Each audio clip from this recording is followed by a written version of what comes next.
Assalamualaikum warahmatullahi wabarakatuh.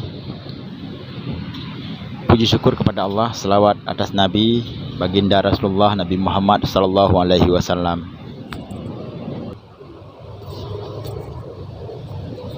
Malam ini saya ingin menampilkan sebuah video sebagai renungan bagi kita semua, khususnya bangsa Aceh, rakyat Aceh, dan para mantan kombatan GAM yang masih hidup dan yang berada di seluruh Aceh dan di luar Aceh, dan kepada saudaraku semuanya di seluruh Nusantara.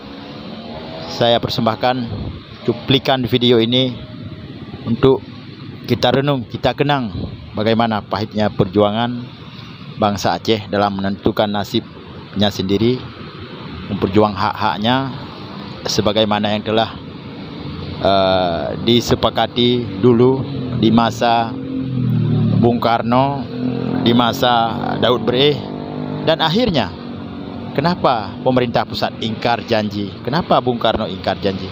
Ini cuplikan video Al-Syahid almarhum seorang panglima perang Aceh, Tunku Abdullah Syafi'i. Berikut ini cuplikan videonya. Ini mohon maaf yang tidak paham bahasa Aceh, karena lagunya dalam bahasa Aceh yang dinyanyikan oleh seorang KDI asal PD, seorang artis KDI, Boy Kuni dari PD Jaya.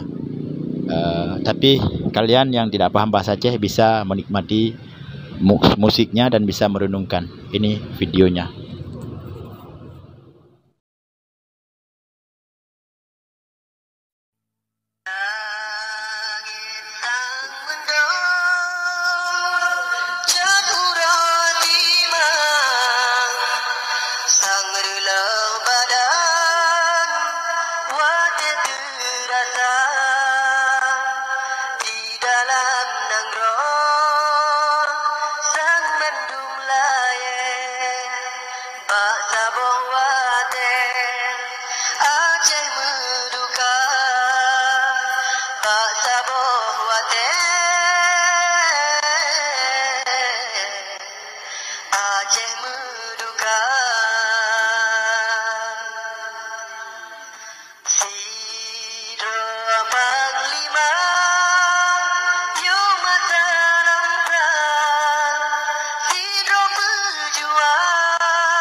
ajak ziarah jatah tak genang nyo ke pahlawan pejuang di bangsa nyo ke pahlawan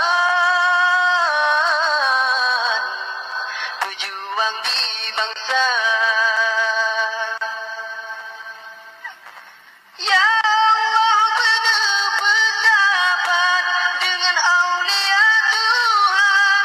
Tengkulah benar bertimang sidih di taman surga. Beekamu menjaga yang tabur dua penesan. Ada garis perjuangan kamu anak mentukar.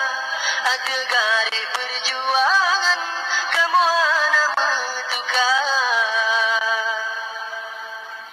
Began kami yang anale cita-cita tak bersampo bana cucu getanyo dek tapi pukau di bangsa.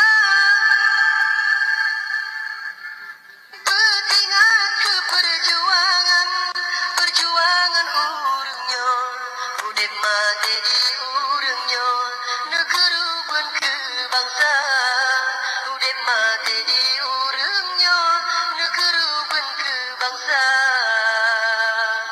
Doa tarakan pasti doa Tuhan negeri berlapang kubu panglima ngan doa tanyo sabita layang negeri ya Tuhan atau siruga negeri ya Tuhan.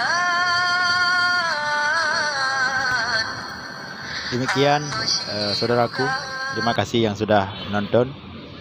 Dan kita doakan semoga almarhum diterima di sisi Allah, dilapangkan kuburnya sesuai dengan amal ibadahnya. Semoga menjadi ahli surga. Amin ya rabbal alamin.